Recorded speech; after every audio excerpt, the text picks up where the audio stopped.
right, welcome to Kitchen Table Talk, a Break the Stigma Inc. podcast where real, unfiltered conversations about first responder mental health and wellness happen. I'm Michael Long, firefighter, paramedic, and founder of Break the Stigma Inc. The show is a place for all of us as firefighters, EMTs, police officers, dispatchers, and other medical professionals. Pull up a chair, share stories, talk about the parts of the job that most people don't see. Here we'll laugh, we'll reflect, we'll learn, and we'll remind each other that it's okay to not be okay. Because mental health is just as vital as physical health, and together we can break the stigma. So grab a cup of coffee, take a seat, and join us at the table for this episode of Kitchen Table Talk. All right, well, welcome back, Nick Robin. We are here again, getting at it, late as always.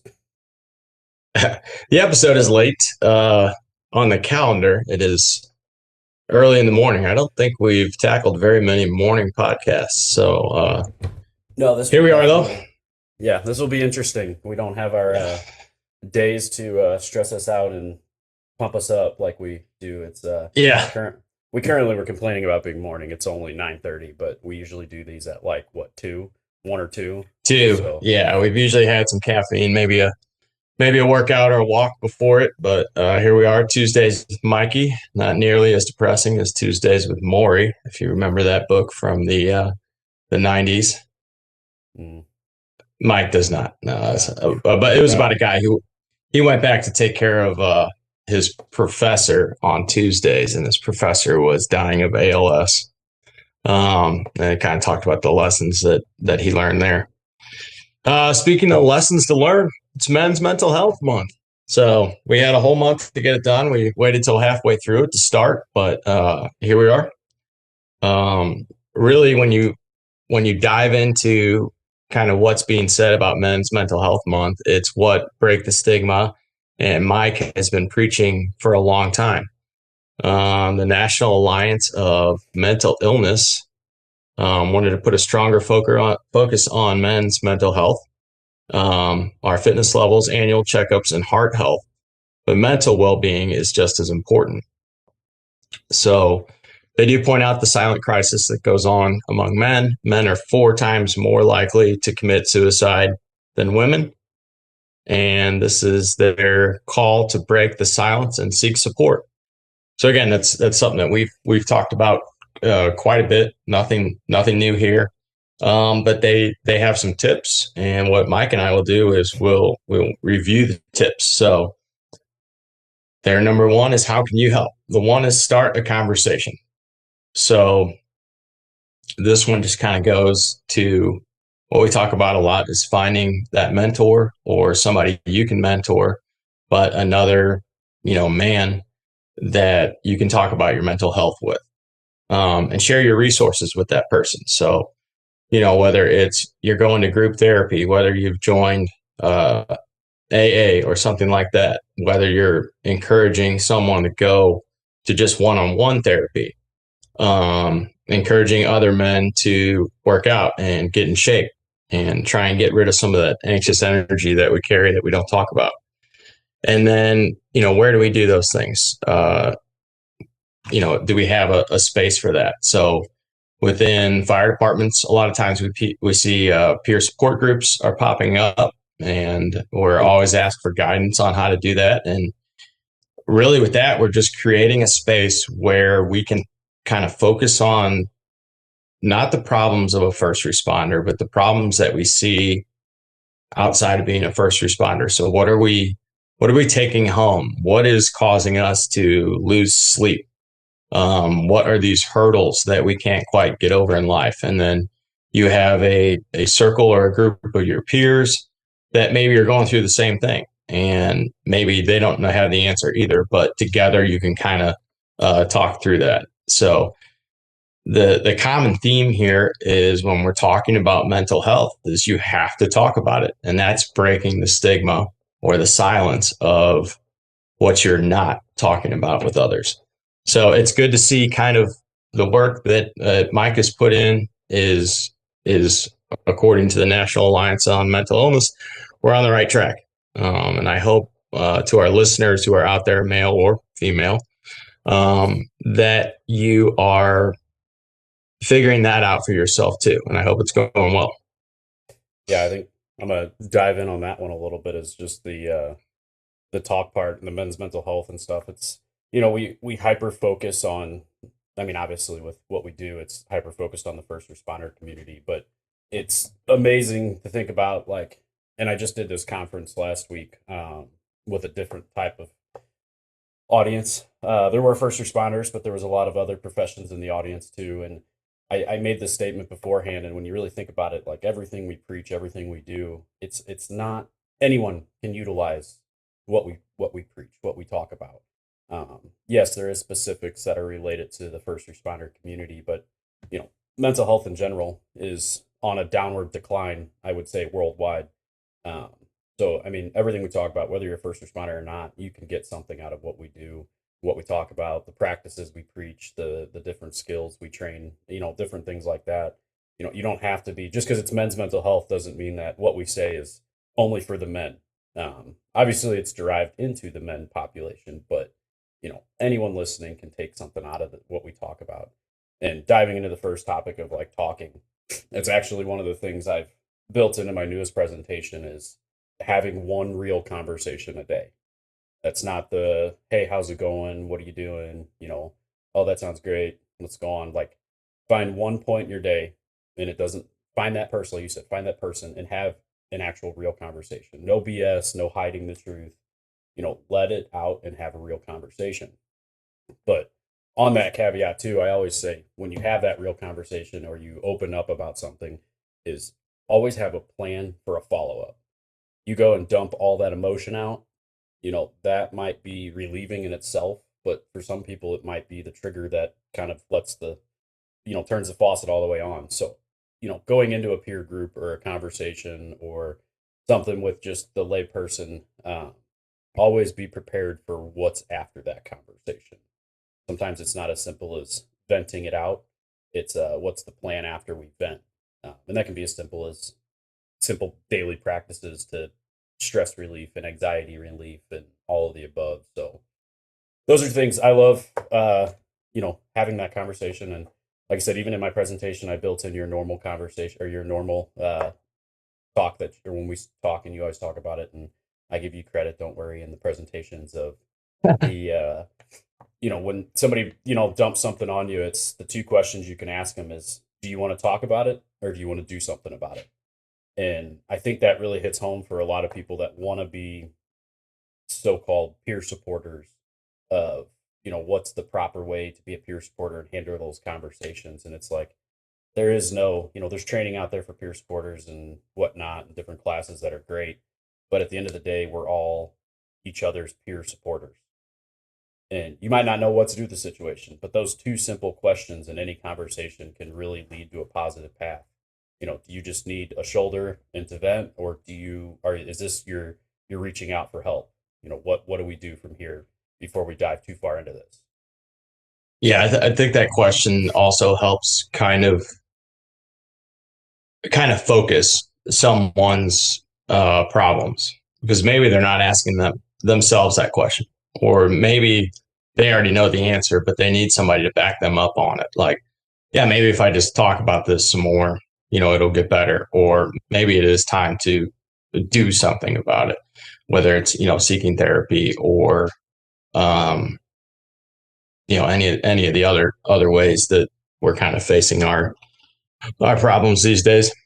Yeah.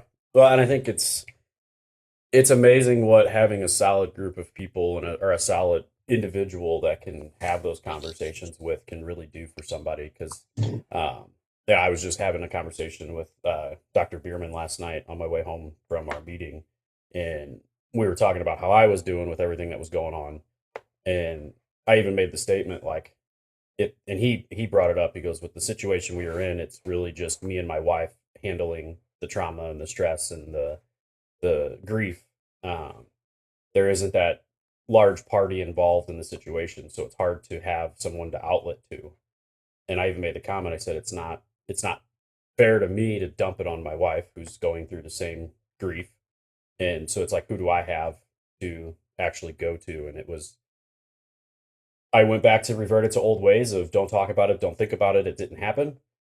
And he immediately called me out on that. But it was lucky enough that like my therapist had actually reached out just out of courtesy, was seeing how I was doing, and it was about, a week or two after it happened, and it I was like, "Huh, funny you should ask." And I kind of laid it out for her, and she goes, "I'll see you tomorrow." She goes, "You need to dump some stuff. Like, I'll see you tomorrow." And just being able to have, it doesn't have to be a therapist, but it just so happened that that all worked itself out to where it was a perfect timing. But to go in for an hour and actually just dump everything that I was holding in out was a relief in itself. And then obviously with her, we created a plan of how to combat those things and how to avoid our wonderful brains that allow us to just act like nothing happened and not let it affect us. So we combated that scenario too. Yeah, you're living a chapter right out of The Body Keeps a Score, where we just follow those old familiar pathways. And you could be as knowledgeable as anyone on a subject, and you and I both know exactly what we need to do, yet we find ourselves at times struggling with our own mental health. So it's, I think we've said this from the beginning. We're not experts. We just have been able to formulate and kind of describe the things that are going on with us, and how to help others with that. But just being aware, it probably helped being aware of your past, that you got through this one a little faster, even though you tried to block it out again. Uh, at the same time, you probably talked through it sooner than you would have in the past. Oh yeah, I mean we've had previous issues like this, and it we I definitely never dealt with it in any capacity. And this time around, it was I was trying to do that. Even my wife was calling me out on it, and eventually it was like the perfect circumstance kind of put itself in front of me, and I'm like, all right, yeah, you're right. And that's the worst part about, and we could talk about men's mental health because we started on that topic. Is like I think that's a very common scenario for men is when you're dealing with a family crisis or a family trauma, with your spouse or with your kids or whatever. You have to, we immediately tell ourselves, like, we're the rock, we're the strong one, we're the one that doesn't have to, we can't show the emotion because we have to be the ones that support the other's emotions. Well, at the end of the day, you still have feelings, you still have emotions, you still have those issues. Um, you can bury them to protect your family, but what happens when they come out tenfold and you take it out on your family? I think is the concern and the things most people don't think about. Because I learned firsthand that you bury them long enough, and those closest to you take the brunt of everything that comes back out, whether it was their fault or not. Um, so taking care of yourself, and it's the same thing I always preach, and it's in all my presentation is, the selfish act of taking care of yourself makes you selfless for those around you. And be able to take care of your family, you got to be at the top of your game because believe me, sometimes they need you at the top of your game. Yeah, it's kind of a weird, like, cloak and dagger move. You're like, I'm going to bury these emotions and my trials and tribulations, and not tell anybody about it so that I can be strong for others, when really you're building up to a day or even months where you're in a downward spiral and you're no good to anybody. So what feels right in the moment is gonna you're gonna pay for it later. Yeah. um And that's not saying, like I said, that's not saying that you can't put on a strong face for a period of time to help others get through the situation. But you got to keep in the back of your mind that, comes a time and a place where you got to do something for yourself. Um, because you can only hide it for so long. And I could probably guess that when we talk men's mental health, that there's a lot of men around there that are probably around the world and around the area that are probably the strongest people we know, and you could talk to them and never guess anything was wrong, but they're just crumbling on the inside because they have no outlet and no way to combat their own struggles, their own stress, their own traumas. But again, we go back to the wonderful word of stigma and things like that. It's like it's portrayed in the human race to men to be strong and not have emotion, and there is a time and a place. I don't want to say that men get to be blubbering and crying all the time and have all these fluid emotions, but you still got to take care of yourself. I'm very much an old school men mentality of like you're the gatekeeper, you're the rock, you're the supporter, but who's there to support you. Just got to figure that out. And that's where those, like you said, that conversation and having that one person or that group or groups, I think are awesome. I love groups because you get so many, you don't just get one perspective or one solution or one piece of advice. You can get 20, 25, whatever, how many people are in there of people that have been through it. I think that's the funny part about mental health. And I've always told myself, when I was going through it, that I was the only one. Nobody understood. But the more, I'm going into 3 years of doing this, and I think I've met more people that have been through similar stuff than I have that have not. But I would have Yeah. never guessed. I would have never guessed that until I started opening the conversation on a regular basis. And then it's like, oh my God, for lack of better terms, everybody's just as screwed up as I was. They just haven't reached the same points I have. Yeah. I can agree with that too. I was, for the most part, I hid a lot of my emotions and kept them on the inside and was pretty happy go lucky and that kind of thing. But you're right. What's going on the inside was it was scrambled eggs for sure. And I think working with you and talking with you, after your thing kind of really showed me a path that I could, end up going down and one that I didn't want to. Um and so that's kind of where that mentorship role took off. And like we preach, you could be that person for somebody else. And that's kind of that part of building that peer support network, whether it's official or unofficial. And then it could just be, you know, um, the guys that you used to hang out with. Maybe families came in, you grew apart, go back and check in on those guys. How are those guys doing? You cared about them at one point. Um, go back and see what are they up to, and what a perfect month for it. You know, what a perfect month for check-ins with other men. Well, it's funny. It's funny you say check-ins because that's actually part of one of the connection on my new one. It's connections as a practice, and like I said, one real conversation a day. And the second bullet point on that presentation is crew check-ins. It doesn't have to be your work crew, be your home crew, it can be your friend crew, it can be your family crew. You get to put the word in front of crew. But like you said, it's those lost relationships that kind of dwindle away that were once strong.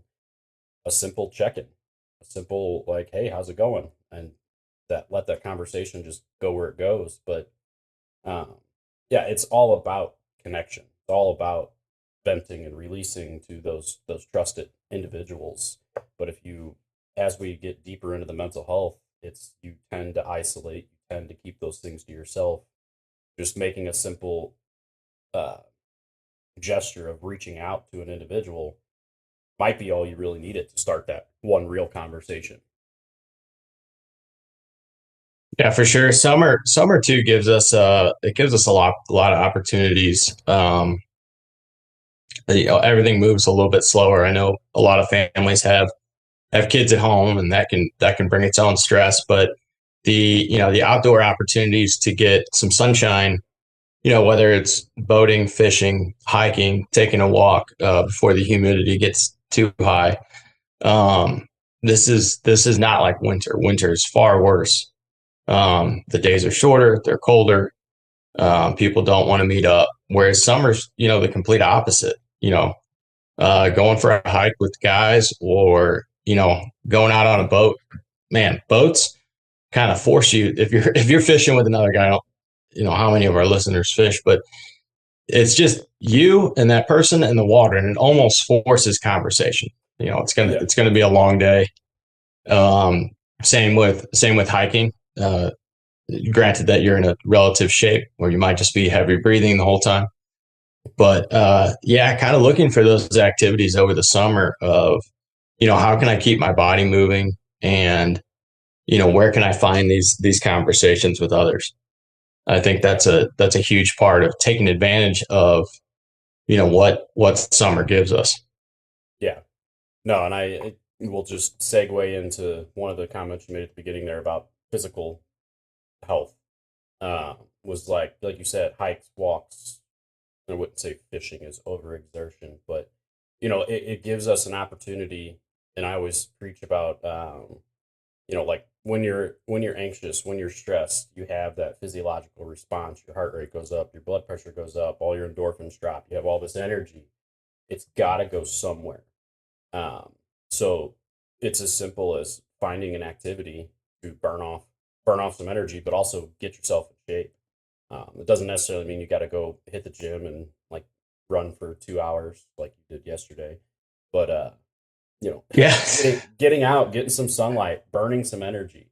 Because guess what? All that energy you have stored is going to be utilized for something. You're not just going to dump it out. So is it utilized to be active outside, or is it utilized to let your brain run a million miles an hour about every problem and every stressor and every trauma you've ever experienced? Sometimes it's as simple as getting yourself to be tired to relax. Yeah. I mean, I can agree to both of those points. I think sometimes, especially on longer runs or longer bike rides or any long time activity, maybe it takes you an hour to cut your grass. Those circle conversations that we have in our own head kind of seem to sort themselves out because as you're kind of doing your monkey brain and you're trying to sort out all the problems you're facing as you would do in any quiet time. Um, you're forced to deal with that thing. So you may put it off to the side and a new one will come up. But those longer uh, periods of time where it's just you and your mind. So I would say it's definitely a form of meditation, active meditation.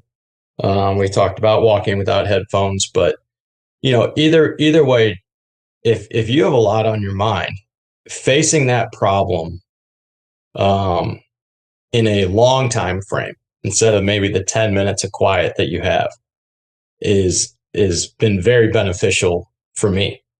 The other thing with the sun and the heat, um, that longer time outside does put a little more stress on your body, but you can also kind of find some new limits for yourself. It can be uncomfortable, but maybe that discomfort takes away from some of your mental discomfort. I don't know. I'm just built for summer. I guess it's in my DNA from generations, but this is mentally, summer is my best time of year between the pools and just being able to go outside pretty much anytime. Yeah. My biggest enemy in the summer is hydration. I'm a typical ADHDer where I carry a water bottle all day that is filled with delicious water and I drink none of it. Yeah, you forget you have it. No, I don't forget. I mean, it's with me, and it's just all of a sudden you look down and you're like, man, I've been carrying this thing for 3 hours and I still haven't taken a drink. Yeah. No, I think exactly what you're talking about too, and I know we've had this conversation multiple times. Is the when you're out for a walk for 30 minutes, an hour, whatever, and you turn the headphones off and you actually walk with your thoughts. It gives us the ability to basically think about what we're thinking about. It's not just as simple as telling ourselves the story of what happened or why it happened. It gives us the ability to actually funnel through all of those and find facts and find truth in what we're actually saying, and then find the lies and find the misconceptions and the made up parts, because the human brain loves to just make up stories. So we can turn a relatively neutral event that upset us into a catastrophe because we create a narrative that makes it a catastrophe. So I think, like you said, walking and thinking and getting through that with your own thoughts, it's like it gives us the ability to, I'm going to use the buzzword of reframing your thoughts. It allows us to actually go through those situations and check for the truth, check for the lies, um, really go through and, like I said, find the truths, find the falses, find what actually happened versus what we tell ourselves happened. Because it'd be amazing if you actually look into what you're telling yourself, how much of it is the truth and how much of it is an exaggeration of your brain.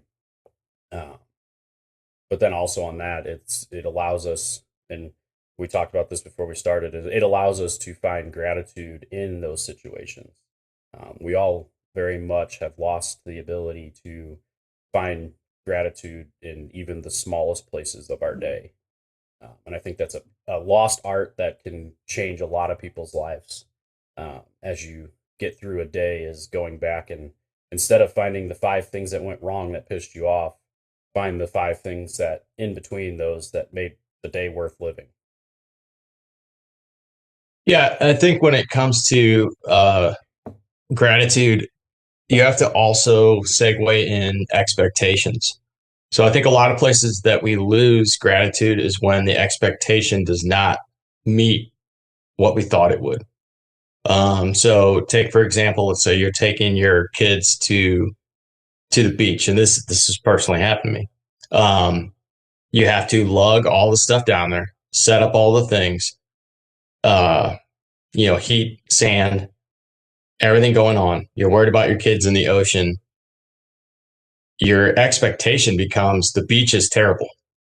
But if you look closely throughout that day, there's going to be periods of 5 to 15 minutes where you're not worried about everything going wrong. And that's when you just need to be present during that time after it's all set up, after the kids are having fun. That's the weird part about gratitude is sometimes you have to look at what your expectation was of the thing that you're doing and then find the moments within it that meet your expectation. Yeah. And a lot of times, I think when something goes wrong from the beginning, you're going to Six Flags for the day, you show up and there's 37 school buses there. And, it like, oh, day ruined. Well, it's a whole park. They spread out. There's plenty of room. The lines weren't that long. Look for the gratitude in, are my kids having fun? Am I enjoying myself? Is this meeting, what my expectation of the perfect day was? For 5 minutes at a time, it probably does, but you're not looking for it because once your expectation of something is ruined, then there's no gratitude found in it at all. And I think that's something that we struggle with from just the way the world works now. Social media is condensed into 1 minute clips. Amazon can get you a package on the same day now or within the next day. Everything is boom, boom, boom, boom, boom, fast, and it's instant gratification in a lot of cases. So when we go back to just doing other things in life that are part of life, we're always expecting the instant gratification because we're so used to seeing a highlight reel, and you don't see any of the things that go on in between it. When you see somebody cross the finish line of an Ironman or a marathon or these 100 or 200-mile trail races, you didn't see the hours and hours and hours of training that went into crossing that finish line. And, for a lot of those people, when you talk to them, the day of the race that's fun compared to all the training that they've done. So, we take that back and look at, how many times are we putting the work in, i.e. carrying all the stuff to the beach? Not quite a marathon finish line, but you get all the stuff down to the beach, you set up, you're ready to go. Then we have to start looking for the gratitude. So I would guess if we're doing analogies, as we always do, everything leading up to what's my finish line and where can I cross the finish line and have that gratitude for all the work that I've put in. And that can be with anything. It can be, from fitness to finishing a book to whatever you're doing, everything that came before it, you have to be able to show gratitude for what your expectation was for that activity and, how it ended or the point where you finally felt gratitude. I think gratitude and expectations are directly related, but you're in the driver's seat of how that works. Yeah. Well, and I think, like you said, and circling back to your beach going, is like you said, we never set our expectations at a level that are achievable. Like we always set the highest standard possible for those around us and ourselves. And like I can completely relate to the beach of like, you kids want to go to the beach. You're like, oh, that sounds great. And then it starts. You're trying to get everything packed. They're screaming. They're ready to go. They don't want to put their swimsuits on. They don't want to put sunscreen on, but they're ready to go. But they have to do these things to leave. And then you finally get them out the door, and it's been 20 minutes. And then you got to lug all of the heavy stuff down there while they're running away and not paying attention and, doing all of the kid things. And by the time you, like you said, by the time you get down there and you set everything up, you're already mad because you're like, well, this took me an hour to get down here. I've spent all this time getting ready, and the first one got sand in their swimsuit, and now they're already crying. But then you finally sit down and get going with your beach trip, and the kids are having fun. There's laughter. There's building sandcastles. There's playing in the water. And like you said, I think that's where you even said it was being present in that moment. It's like you weren't present that entire time you were trying to get down to the beach because you were worried about what needs to be done, what needs to be, how it needs to happen, and what pattern it needs to happen. Once the work's done, like running a marathon, once the work's done, the training's done, take that moment to just dive into what you've done. Be present, be happy, find the little things. Even if it's, for me, it's as simple as seeing the girls smile and laugh when they're playing. It might only last 5 minutes until one of them throws water or a sand or something, and then they're fighting. But for that 5 minutes, the training and the math of getting everything down there was worth it. No, it may not seem like it when you're fired up and ready to go, but that's where you take that minute to just breathe and be present, and all of that stress melts away, and you're prepared for the next bout of stress when they start fighting. Yeah. I think that I got 2 points. I don't even know which one to start with. Breathe. I'll just start with breathe. I become more aware of my breathing, and when it's picking up pace. It's something that we don't normally do, and I see it. I see it in my kids. They're overstimulated, overwhelmed. Summer's a fun time. They have no schedule, which is anxiety creating in their own for kids. We're finishing up baseball this week. I think one of my sons has almost 10 games this week alone. And then all 3 have a tournament this weekend. But at the same time, what I've been preaching to them this whole season is you have to stop and breathe. The other day at work, we're dropping a 2-patient package off. It's not ideal, but there was a language barrier. They had to stay together. The hospital didn't want to do that. The nurse in the room, I had to tell her to stop and breathe. And she's like, I'm fine. And I was like, lady, I'm standing right here. You're not. And it was kind of funny, but I'm seeing it more and more where people are getting overstimulated and overrun, and literally they're either breathing too fast or not breathing at all. So one thing you can do is be aware of your own breathing, but also help those around you. It's the same analogy as being on the airplane when the oxygen mask dropped down. Put yours on first, center yourself, and then help those around you. Take that analogy back into life, wherever you're at. If there's chaos around you, take that time, breathe, center yourself, help those around you. And when I say chaos, it's the chaos of going down to the beach. Recenter yourself. Understand that kids some days don't want to put shoes on the right feet. Some days don't want to put a swimsuit on in a timely manner. Sunscreen. Chasing your kids around with sunscreen is a whole nother nightmare. The sunburn that comes later is a completely different lesson that they don't understand. But here, I'm doing it now. Did you see that big breath? You were getting stressed out thinking about it. Yeah. So take that time in those moments where you're feeling that ramp up to just kind of breathe, recenter, and focus on the one thing at hand that you're dealing with. The second point I was going to make is when we have these experiences that are stressful, we need to be able to go back and look at what can I improve on. So if you go on a beach trip, you don't just go to the beach for one day, right? It's usually 3 or 4 days at the beach. Okay, so the first day is probably going to be a disaster, and you're probably going to bring way too much stuff. But as the week goes on, you get better and better about laying the kids' stuff out, how to get them in their stuff, how to pack the wagon, what to bring to eat, all the things that you need. And by that fourth day, your training that you've been working on all week makes that last time a lot more enjoyable. So with anything, when we're talking about experiences and expectations, what did our training teach us along the way that could improve our outcomes? That's what training is. How can we get better leading up to? And if we kind of approach stressful situations where our expectations may not be met, what previous training do we have with something like that we can meet our expectations and therefore be able to show gratitude?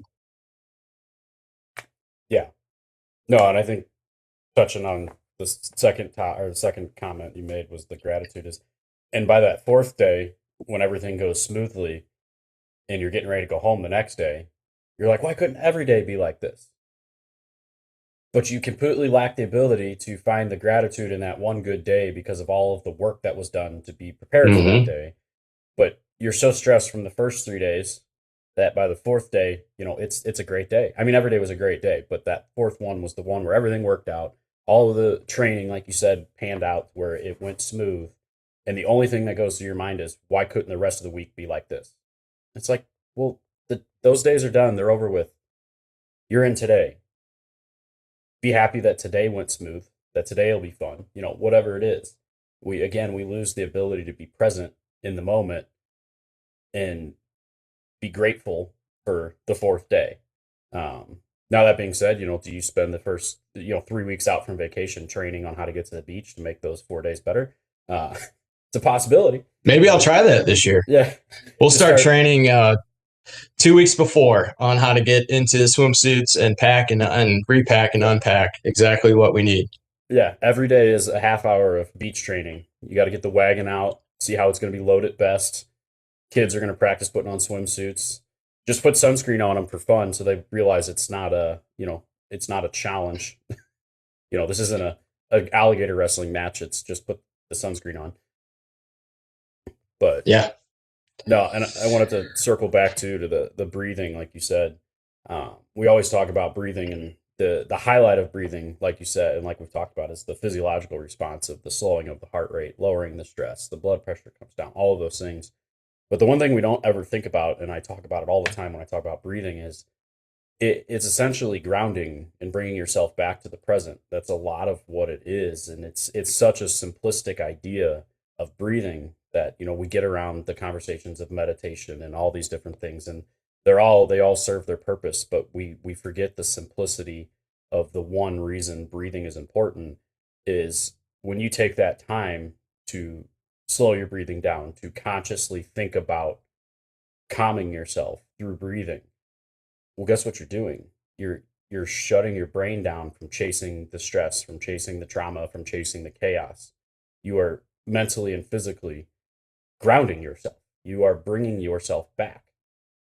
Does the breathing play its role in the stress relief? Yes. But really, the ultimate thing is the fact that you are taking a moment to turn that chaotic brain off to think about one task, and that's breathing. And it allows you to have that quick reset.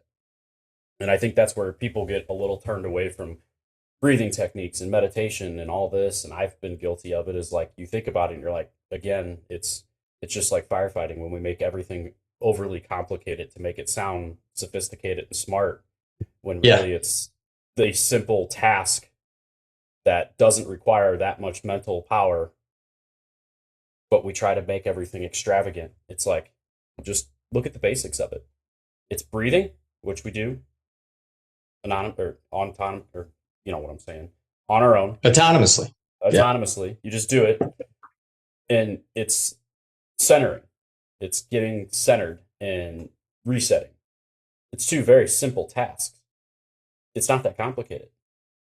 Try, people that they think about doing the reset in a chaotic situation. Like, well, I don't have time to sit down and meditate, or to sit down and think about it and, really focus. I'm like, no, you have 10 seconds to just, and it doesn't mean you can't be doing something with your hands or still doing what you're doing, but take 10 seconds to only think about your breathing.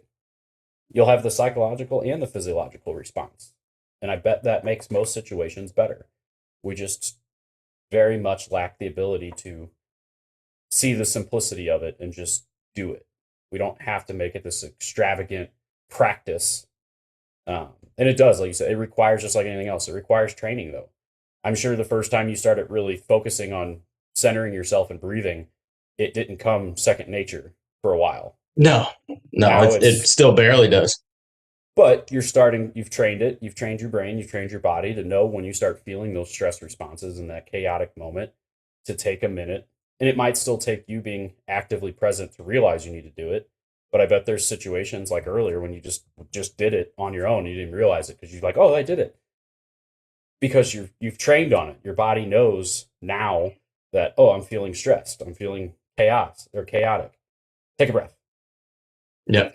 The training, I always preach it is don't figure out how to do the shit when shit hits the fan. Work on it beforehand on the minor situations, and then when shit hits the fan, it's second nature. It reminds me of, it doesn't apply as much anymore, but 20 years ago when I was in paramedic school, I would give credit if I could. I don't remember who taught us this, but if you're on a bad call and you have no clue what you're doing, which happens, you have a difficult patient, difficult scenario scene. They used to tell us just take a manual blood pressure. So there's two reasons. One, you're doing a task, which we hardly take manual blood pressures anymore. So this is why it's kind of gone by the wayside. But one, you're doing a task, a necessary task. You're obtaining a vital sign. Two, you didn't even have to take the blood pressure. The goal was to get the stethoscope in your ears to drown out the sound. And now it's just you kind of in the cone of silence. Now develop your plan. From the outside, you appear to be a competent paramedic who's taking a blood pressure, obtaining that vital sign in the best interest of your patient. You probably have no idea. You probably take it 3 times because the first time you didn't listen because you're trying to sort it out. The second time you're developing a plan. And the third time you're like, oh yeah, the blood pressure. Take the blood pressure, get it, and move on. But it was a lesson that I learned early on in my career. I used it a handful of times with good outcomes. But again, just kind of blocking out that noise in the middle of a ball of chaos and figuring out, what is it that I need to do here. Yeah, well, I think that's a magnificent point in the fact that, like, if we talk about those crazy calls, I mean, how many of us have been in that shitty situation where nothing's going right, and the call from the very beginning was a disaster, and as things get more chaotic, people get more amped up, stress gets higher, and nobody calms down. How often does the situation get better when everybody is in chaos? Probably never. I can't think of a time where there was complete and utter chaos where something went right outside of a miracle. But I can tell you right now, that same call, if everybody just takes that time to reset, all right, everything we've done to this point is not working.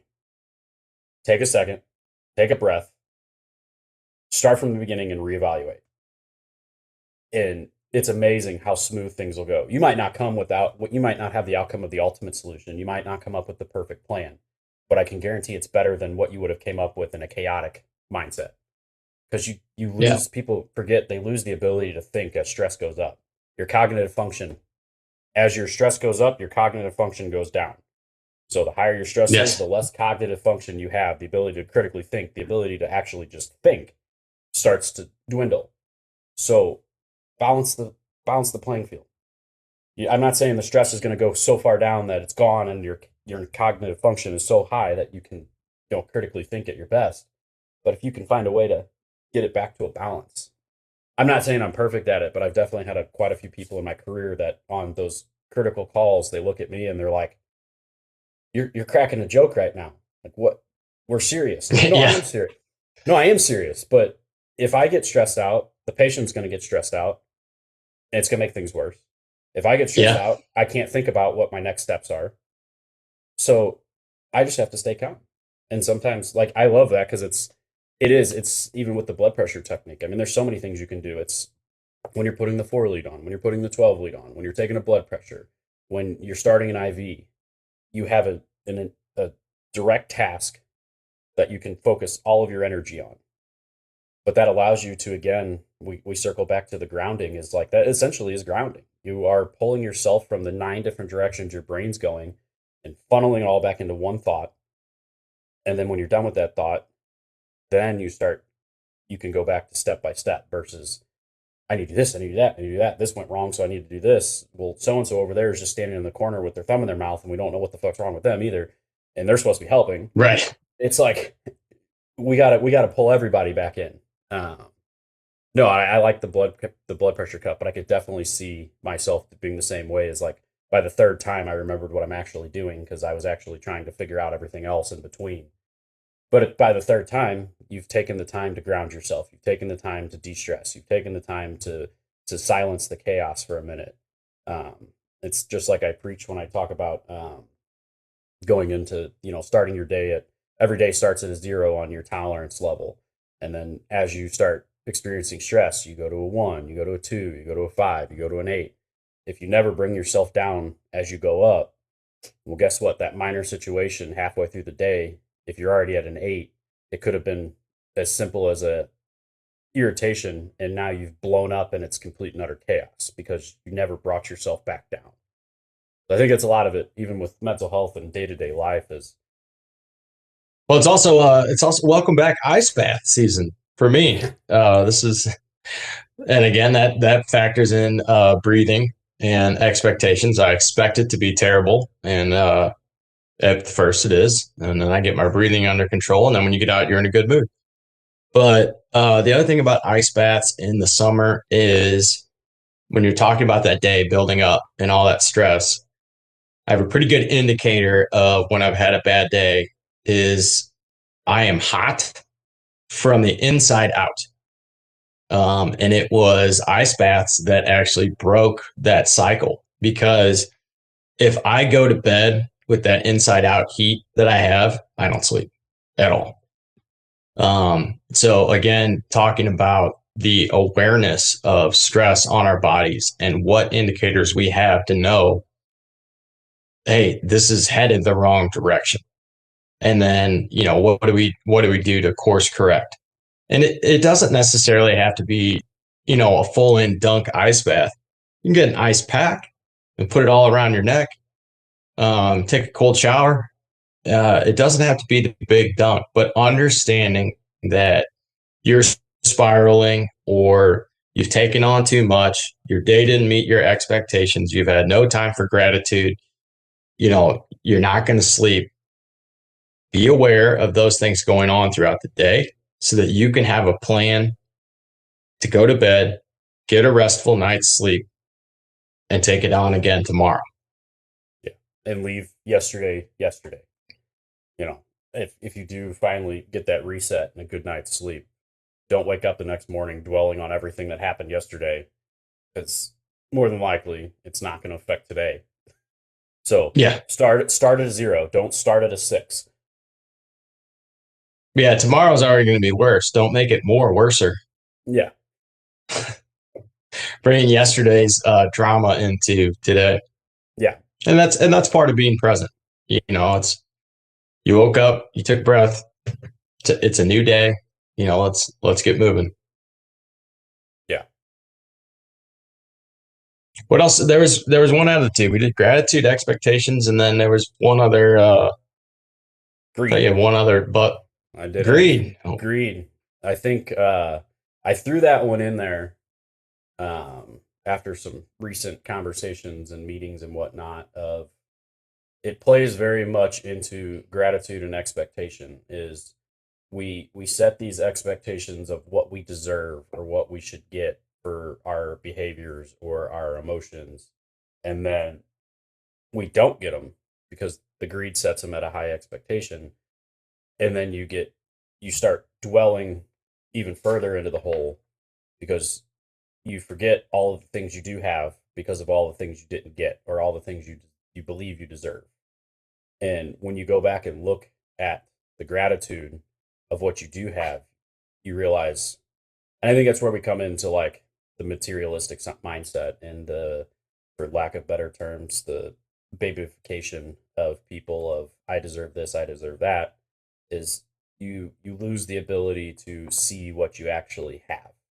Um, I think it was actually that stemmed from conversations, but I had, like I said, I had a conversation with Dr. Bierman last night, and we were talking back and forth about just life, and he was telling me about a client he had that was going through some bad stuff and was had reached out to him, and he was telling him about all these things, and this guy's 5 years sober, and I started thinking about it because I have a little over 3 years now, and his words that he's like, oh, I told the client this, and it actually resonated with me, is like this simplicity of gratification versus greed. Is he goes, yeah, everything is going crazy right now, but be grateful that you're still sober, because, and I kind of finished the sentence for him, was like, yeah, because 3 years, a little over 3 years ago, the same scenario, I would have went straight to the bottle, and it was like, Mhm. I can be grateful that I didn't, that I have the ability to not jump down that rabbit hole, um, because I've put the work in. But it's like that is something to be grateful for, and it doesn't have to be substance.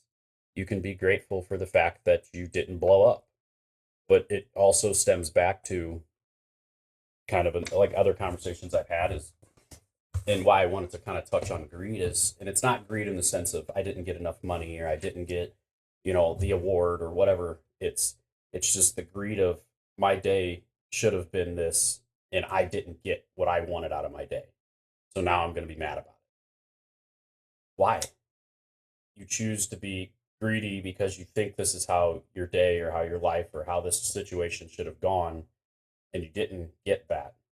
But you missed everything in that situation that you should be grateful for. So I think it's just another blinder to gratitude.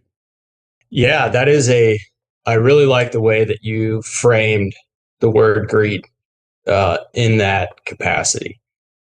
And I mean, I think there's a lot of other words that go along with it, but letting greed kind of steal that joy of your gratitude for the thing that you were doing, or the greed of missing the expectation.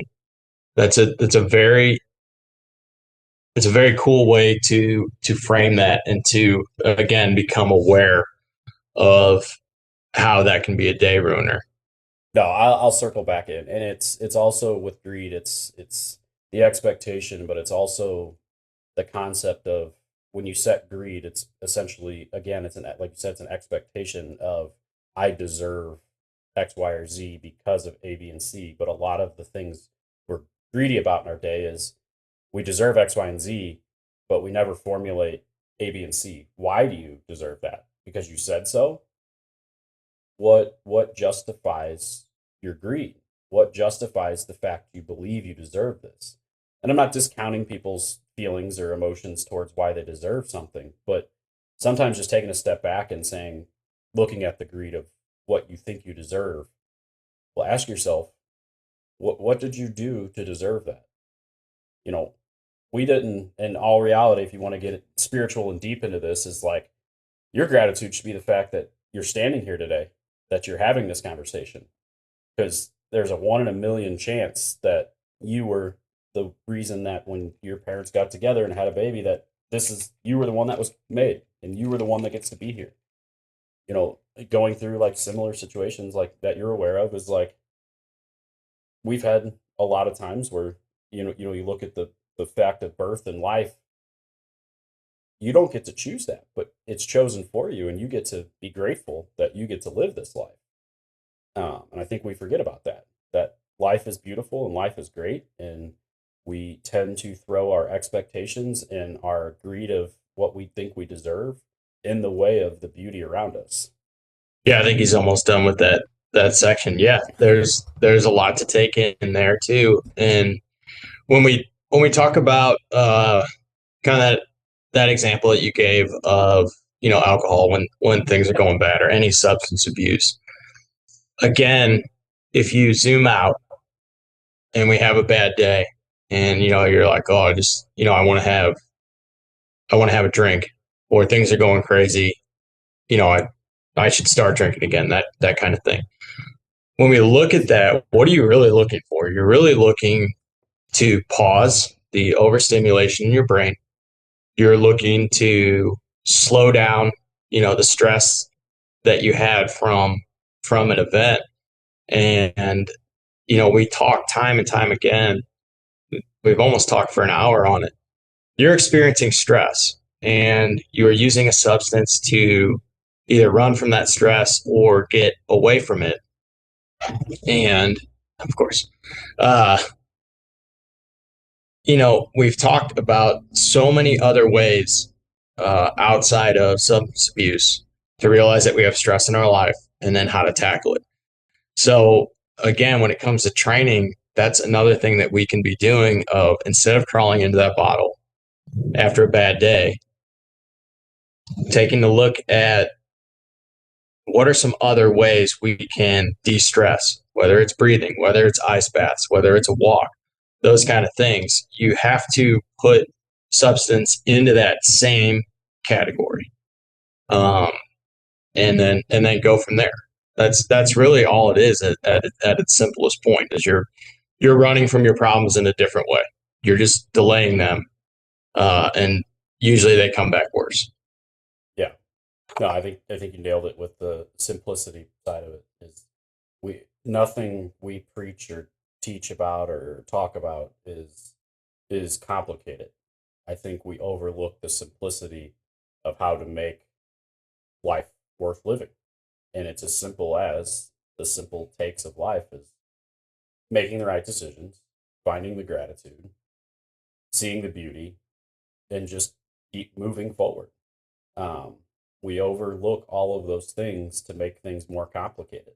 I mean, don't get me wrong, life is stressful and it is complicated, but if you only focus on the complexity of it, you fail to miss the simple fact that it's beautiful and there's things all around you to be grateful for.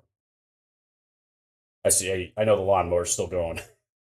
Yeah, I should be grateful that he's done with that. I don't know how that's possible. It's like a 10-foot section between our houses, and he's mowed it 5 times. So I'm grateful it's gone now. But that's the joys of podcasting from home and summer with a lot of rain. So, I mean, I'm grateful that everybody's lawn looks good. The green grass and sunny skies. That's good for your mental health too. Yeah. So, man, we covered it there, Mike. I felt like we had a lot of review, but Men's Mental Health Month. So if you're a first time listener, this is what we're about. And how can we help you? What topics can we cover for you? Yeah. So as always, as we end this, it's if you have ideas, suggestions, you liked what we said, you hated what we said, you don't agree with it, or you do agree with it, let us know. Let us keep making these better and hitting topics and points that you find interesting, or something that maybe we've missed altogether. If you want to join us and give us your opinions, we love guests. We love opportunity to learn more. We obviously love opportunities to debate. So bring on those suggestions and bring on those requests to come and join us. We like to do these where it's just me and Robin, so we can just have and these are the conversations we literally have on the phone. So now we're just putting them out there publicly for people. But no, hopefully you guys enjoyed what you listened to today, and hopefully it helps in some capacity. Keep listening, keep sharing, let people know. Like I said, it's Men's Mental Health Month, so if you know a man out there struggling, share this information with them. Maybe not the podcast, but listen, take some information and share it with them, or give them the direct link to the podcast, or reach out, see what we can do to help.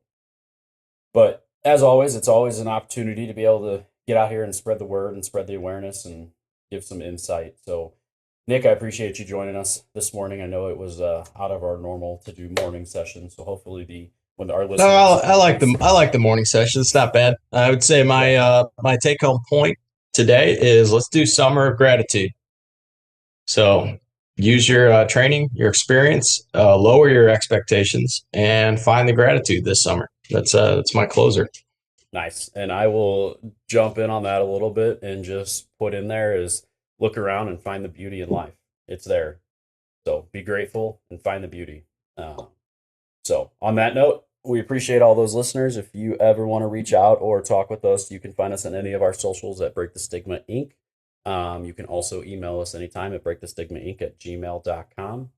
That's it for today. And I appreciate all of our listeners out there. And as always, make sure you push your chair in and put your cup in the dishwasher. And we will see you on the next episode of Break the Stigma Inc. Kitchen Table Talk.